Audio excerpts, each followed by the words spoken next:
Hello UPSC aspirants. Do you know what I'm doing? This is muscle building. But why is it important for you?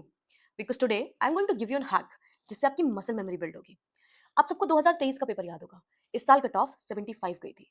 ये इतिहास में सबसे tough paper माना जाता है. Do you know why? Because a new type of question was introduced in 2023.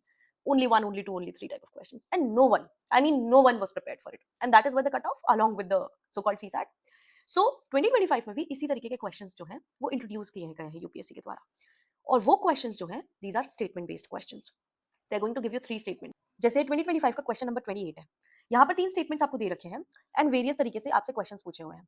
यहाँ first statement हमेशा correct रहेगा. 99% ऑफ द केसेस में यहाँ पर फर्स्ट क्वेश्चन करेक्ट रहेगा. फर्स्ट स्टेटमेंट यहाँ पे अगर हम करेक्ट मान रहे हैं, that is the statement that says that in the context of water and rocks, chalk is known as a very permeable rock whereas clay is known as quite an impermeable rock. Clay is impermeable as you know, knowledge से भी.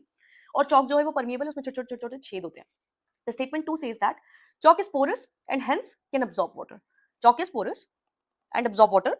Clay is not at all porous. आप extreme statement वैसे भी eliminate करोगे तो you know third statement wrong है. अब यहाँ पर ये स्टेटमेंट्स को जस्टिफाई करने की टेक्निक बताती हूँ मैं आपको.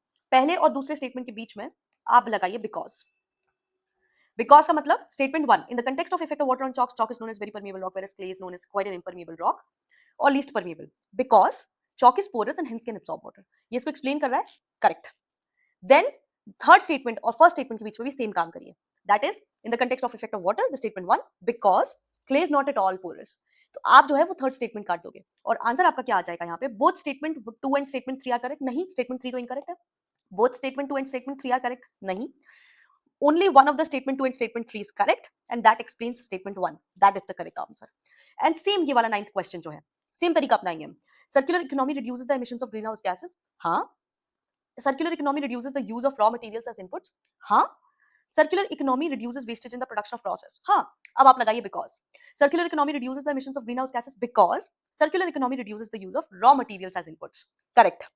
Circular economy reduces the emissions of greenhouse gases because circular economy reduces the wastage in the production process. Correct. तो यहाँ पर क्या होगा? Both statement 2 and statement 3 are correct and both of them explain statement 1. Same to same economy का question दिया है 7th question. As regards return from an investment in a company, generally bondholders are considered to be relatively at lower risk than stakeholders. ये correct रहेगा. Bondholders are lenders to a company whereas stockholders are its owners. Stock जो है अगर आपके पास तो आप उसके owner माने जाते हो, जबकि बॉन्ड है अगर आपके पास में तो आप लेंडर्स हो. ठीक है. For repayment purposes bond holders are prioritise over stock holders of a company. क्योंकि स्टॉक होल्डर हो आप, आपकी खुद की कंपनी, अगर आपकी खुद की कंपनी जो है वो नुकसान में जा रही है तो कहीं ना कहीं तो आपको अकाउंटेबिलिटी लेनी पड़ेगी ना. तो ये दोनों ही स्टेटमेंट्स करेक्ट है. अब आप लगाइए बिकॉज. यहाँ पर जैसे ही आपने बिकॉज लगाया, as regards to the return of the investment, bond holders are lenders to a company where stock holders are its owners. Correct. Again, for repayment purpose bond holders are prioritized over stockholders by a company, of course. तो यहाँ पर भी क्या होगा? 2 and 3 are correct and both of them explains statement 1. 20 से 25 questions इसी type के 2026 के प्रीलिम्स में आपको देखने को मिलेंगे. ये वीडियो आप 2-3 बार देख लीजिए ताकि आपके दिमाग में मसल मेमोरी बन जाए इस टाइप के क्वेश्चंस को सॉल्व करने की, और ये सीख कर जाइएगा. ऐसे ही शॉर्ट्स देखने के लिए सब्सक्राइब कीजिए राष्ट्रपति IAS. Thank you.